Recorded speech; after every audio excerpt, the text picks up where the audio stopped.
C'est le retour du polémique au Barça. Ça y est, on avait eu quelques mois, quelques semaines de tranquillité au Barça, rappelez-vous, à l'époque de Bartomeu, on avait une polémique tous les jours. Là, ça y est, de retour avec une polémique et pas n'importe laquelle, les frères. J'espère que vous allez bien, frères et sœurs. Miralem Pjanic, que j'aime beaucoup, se permet de dézinguer, mais alors détruire, comme jamais, Monsieur Ronald Koeman. C'est le buzz du jour, la polémique du jour. Apparemment, Koeman a manqué de respect à Miralem Pjanic. Honnêtement, qui est surpris? Qui est surpris parmi vous? Ni vous êtes assez intelligents, mes abonnés, ni moi. Nous nous sommes surpris. Mais quand même, de voir ça, 3 jours, hein. Ça fait 3 jours qu'il est parti. Hein. J'ai pas dit 3 semaines, j'ai pas dit 3 mois. J'ai dit 3 jours. Le mec, il est 3 jours et il est parti du Barça. Ça veut dire que là, mardi ou mercredi, il s'entraînait encore avec le club. Et là, 3 jours plus tard, il se permet de dézinguer, de découper Ronald Koeman au premier micro qu'on lui passe. Hein. Le premier micro qu'il trouve dans Marca, le quotidien national Marca, espagnol, Miralem Pjanic se permet de dire ouvertement que Koeman lui a manqué de respect. Honnêtement, je suis pas surpris. Il y a eu beaucoup de choses. Hein. Là, il s'est vraiment lâché. Je pense que si, au bout de 3 jours, il se permet de parler comme ça, c'est que vraiment, ça lui tenait à cœur. C'était vraiment au fond de lui et qu'il voulait vraiment en parler pour se confier et confier à la terre entière. Il avait rien à perdre et pourtant, quand même, il a encore ce contrat et il se permet de clasher comme ça Koeman. Je pense vraiment qu'il a vraiment souffert toute la saison. On s'en rend pas compte à quel point ça a été dur pour Miralem Pjanic, mais je pense vraiment qu'il a souffert. Il a souffert énormément et c'est pas le seul. Il en a parlé, il a dit beaucoup de choses intéressantes. Du coup, je vais un petit peu lire tout ça, partager ça avec vous et vous demander ce que vous en pensez vous. Je pense qu'on sera d'accord sur pas mal de choses. Hein. Et après, à la fin, toute fin, je ferai ma conclusion sur Koeman, sur Pjanic et sur le Barça en général. Donc on commence par dire que voilà, Koeman ne l'a jamais accepté, jamais respecté, clairement. Donc c'est pour ça qu'il est parti du Barça, parce que clairement il pouvait pas faire une deuxième saison comme ça au club. Il aime jouer au football, donc il est parti en Turquie, même si c'est pas un championnat super huppé, il est parti en Turquie pour pouvoir jouer. On apprend même qu'il a baissé son salaire pour que le club turc puisse l'intégrer, le recruter en prêt. Il dit plein de bonnes choses sur le Barça. Hein. Il dit comme quoi, voilà, il adore la façon de jouer du Barça, que la philosophie du club est adaptée à son propre jeu, à lui. Donc voilà, quand il a su qu'il venait à Barcelone, il voulait jouer avec les meilleurs joueurs du monde. Il était excité, c'était un rêve pour lui de venir à Barcelone. Donc voilà. Et il faut savoir, il faut se rappeler qu'il vient à Barcelone et que c'est pas forcément le joueur de Koeman à l'époque. Mais quand il arrive, et là il parle de Koeman, il arrive et il dit que dès le début, il y a un truc qui allait pas du tout. Évidemment, il est arrivé 2 semaines après tout le monde parce qu'il a eu le Covid. Ensuite, il s'entraîne pendant 10 jours tout seul. Et là, Koeman ne prend même pas la peine de le présenter à l'effectif. Alors, super l'intégration. Le mec qui vient d'arriver, qui parle pas espagnol, pas la langue. Donc, pour l'intégrer, si tu le présentes à personne, forcément, c'est catastrophique. Donc voilà, ça c'était au début. Après, il parle du fait que voilà, il s'intègre tout seul, il a travaillé, il a bossé physiquement, mentalement et tout. Il a fait tout ce qu'il pouvait pour avoir un petit peu de temps de jeu. Malheureusement, il n'en a pas eu. Il parle du match face à la Juventus, où il a joué titulaire face à la Juventus et il est bon, Pjanic. Rappelez-vous le match 2-0 en Italie à la Juventus. Pjanic fait un très bon match, rappelez-vous ça. Et il dit que voilà, il fait un bon match, donc il pense qu'il va avoir d'autres occasions pour jouer.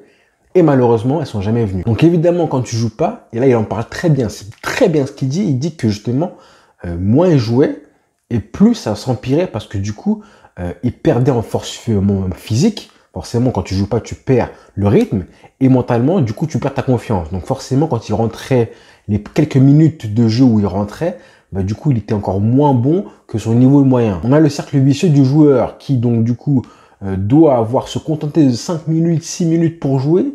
Et quand il joue, bah forcément, ça se passe mal parce qu'il n'est pas dans le rythme. Il est stressé mentalement. Il doit prouver au coach avec 5 minutes qu'il justement, il mérite un petit peu du temps de jeu. Forcément, on a un joueur qui perd en confiance et qui n'est pas bon. Et là, ça devient intéressant parce qu'il dit que clairement, Koeman ne lui parlait jamais. Il comprenait même pas ce que Koeman voulait de lui sur le terrain. S'il voulait qu'il joue en sentinelle, hein, en 4-3-3 à la place de Busquets devant la défense, ou s'il voulait jouer en double pivot comme il a déjà fait, il en parle, il dit qu'il a déjà fait, il a déjà joué comme ça, en double pivot dans 4-2-3-1, pardon, et il dit qu'il savait même pas ce que Koeman voulait de lui. Et là, il a dit un truc super intéressant, les frères, il a dit, Et le pire, c'est que je ne suis pas le seul à avoir ce traitement-là depuis des mois. Ça, c'est très très grave. Hein. Mais je laisse les autres parler pour eux-mêmes. J'aurais pu dire que je m'en fous, que j'ai un contrat de 3 ans, mais je ne suis pas comme ça. Au club, ils m'ont dit, et là ils parlent de la direction, hein, au club, ils m'ont dit qu'ils comprennent ma déception, qu'ils me voient m'entraîner et que je vais bien, mais qu'ils ne peuvent rien faire. Car la direction ne peut pas se mêler des affaires du coach. J'aurais aimé qu'ils me le disent en face, qu'ils ne voulaient pas de moi. Le face-à-face n'a pas existé, je ne le comprends pas. Je travaillais pendant mes jours de congé, parfois j'allais courir tout seul après les séances pour être bon. Je pouvais donner plus, beaucoup plus s'il le voulait, mais c'est un entraîneur très bizarre. C'est la première fois de ma vie que je vois un tel management. Et il finit par dire un truc terrible, terrible, terrible. Il dit, la chose la plus grave, hein, qui est un grand manque de respect pour le groupe entier, c'est que ceux qui ne jouaient pas devaient s'entraîner très dur après les matchs, mais pas ceux qui jouaient. Mais l'entraîneur ne venait jamais nous voir pour constater l'attitude des joueurs qui ne jouaient pas. Je n'ai jamais vu ça. Comment un joueur peut-il rester motivé ou rappeler qu'il est là? C'est l'une des pires choses que j'ai vues et selon moi, c'est un gros manque de respect. Si quelqu'un m'a manqué de respect au club, oui, c'est lui l'entraîneur. Et il finit par cette phrase très triste, hein, quand il dit « Ouais, j'ai pas joué de février à mai et j'étais très triste ». Donc de février à mai, c'est vrai qu'à la fin, il ne jouait absolument pas. Donc voilà pour les déclarations, les plus grosses punchlines de Pjanic hein, que j'ai retenues. Mais bon, les phrases, l'interview, elle est tellement longue que vraiment, hein, comme j'ai dit, hein, Pjanic, hein, il avait vraiment gros sur le cœur de pouvoir confier tout ça aux médias et au public. Et je pense que même sa famille, tous ses proches ont dû souffrir avec lui. Donc fallait que ça s'évacue. Parce que là, on oublie. Hein, alors certes, il est parti au Beşiktaş, mais le mec, il est encore sous contrat avec le Barça. Hein, d'accord? Donc là, c'est quand même prendre un gros risque de parler 3 jours après. Hein. C'est pas un motif de licenciement, évidemment, mais 3 jours plus tard, parler comme ça, là, faut avoir quand même des cojones, hein, des vraies cojones grosses, plus grosses que mon crâne, pour pouvoir parler comme ça. Parce que le mec, il a trop... Et là, imaginez, en juin prochain, le mec revient du Beşiktaş, il va revenir. Et là, imagine si Koeman est encore le coach l'année prochaine. Comment ça se passe? Comment tu fais pour gérer ce cas-là, Pjanic qui revient et Koeman qui est encore coach? Je pense qu'il pourra pas rester au Barça, Pjanic. Donc maintenant, moi, je vais vous dire ce que j'en pense, moi, de tout ça, hein, clairement.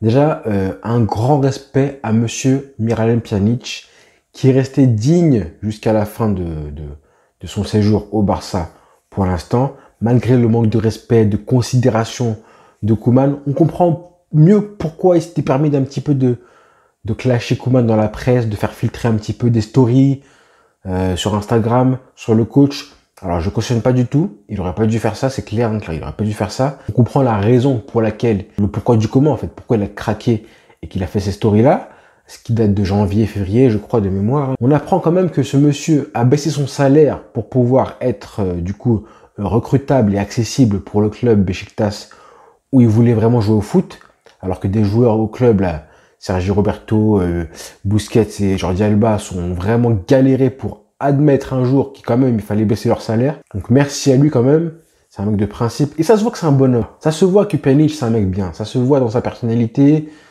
Donc voilà, c'est pas un méchant, c'est pas un mec, un mercenaire comme beaucoup de personnes au club.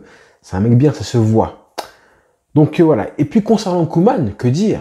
Que dire sur Koeman? Parce que bon, déjà pour un petit peu atténuer un petit peu la chose, faut savoir que dans tous les clubs de foot, hein, ça, voir un coach qui manque de respect ou de considération à ses joueurs, malheureusement, c'est habituel. On le voit partout. C'est pas normal, hein, c'est pas normal en soi, mais c'est habituel. Donc j'ai pas envie, et bon, voilà, vous allez me dire, oui, bon, Charles, c'est grave, etc. Mais malheureusement, c'est le cas dans beaucoup de clubs de foot, et même, voilà, même Guardiola, qu'on aime tous, qu'on adore tous, il a eu des problèmes multiples avec un tas de joueurs dès qu'il est arrivé en poste, en plus au Barça, avec Samuel Eto'o, tout le monde connaît l'histoire, avec Yaya Touré, avec Ibrahimovic, avec plein de joueurs, et pourtant ça reste Guardiola. Voilà. Mais évidemment, ça reste inacceptable. Ça reste inacceptable. Et là, quand il parle des autres joueurs de l'effectif qui subissent le même traitement que lui par Koeman, évidemment, on pense à Riqui Puig et peut-être Collado. Riqui Puig, clairement, hein, j'imagine même pas ce qu'il doit vivre au quotidien avec Koeman.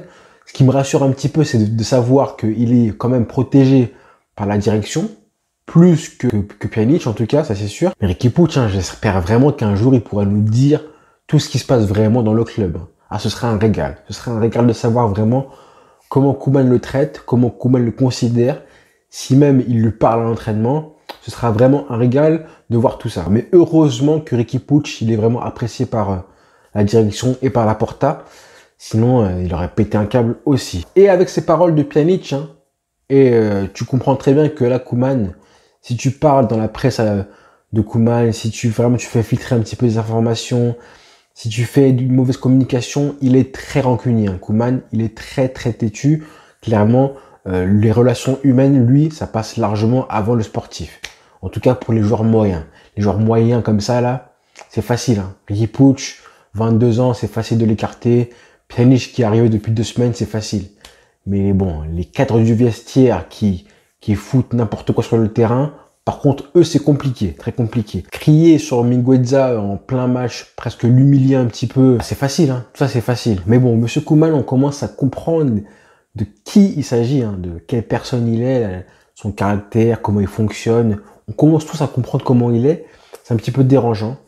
Je pense qu'il voulait vraiment plus d'autorité que ce qu'il a aujourd'hui.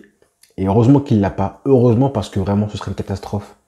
Ce serait une catastrophe. Comment je vois comment il traite les cadres de l'équipe et comment il s'attaque aux plus faibles. Vraiment ce serait dramatique de lui accorder plus de crédit, plus de pouvoir au club. Donc on verra comment ça va se passer. Il a vraiment intérêt, monsieur Koeman, à gagner la Liga cette saison.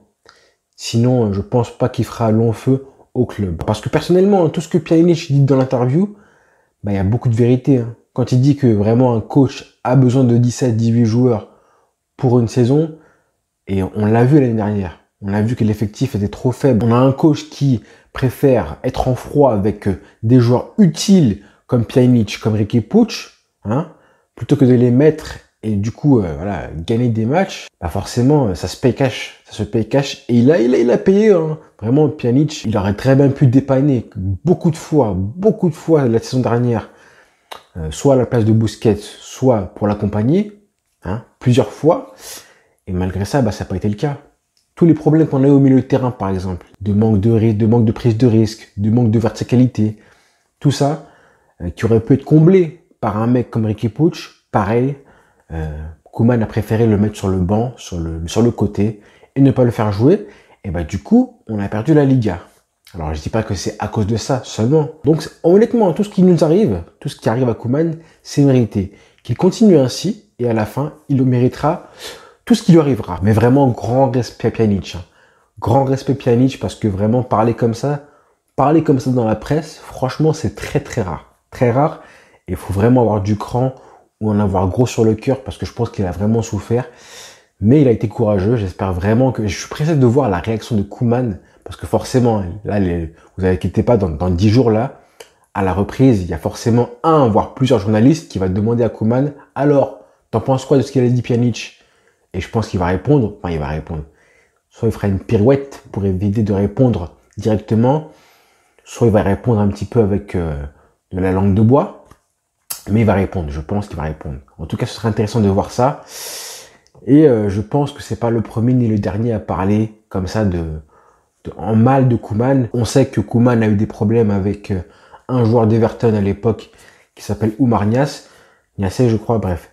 Et donc voilà, et à l'époque ça a fait un buzz énorme. Il y a la vidéo qui tourne encore aujourd'hui où on voit que le joueur dit que Koeman l'avait vraiment boycotté, manqué de respect. Donc voilà, c'est pas la première fois, malheureusement, que Koeman est comme ça. On sait qu'il est maintenant, en espérant que ça change, parce que ces choix catastrophiques, du coup, c'est nous qui payons ces choix-là. C'est nous les fans qui payons aussi ces choix-là. Donc pareil, c'est nous, moi honnêtement, j'ai envie qu'il parte. À la fin de la saison, honnêtement, s'il est remplacé, ça veut dire que le Barça, ça se passera mal en Liga. Donc t'es partagé. Tu suis le Barça, tu te dis, bon, comment ça se passe? Est-ce que lui va rester? Parce qu'avec lui, on est voué à l'échec, mais s'il reste, ça veut dire qu'on prend la Liga. Mais si on prend la Liga, c'est une bonne chose, mais bon, on va se le continuer encore 4 ans encore au Barça. Donc c'est compliqué. On est vraiment... C'est malsain, en fait. C'est malsain parce que t'es pour le Barça, mais en même temps, bref. Voilà.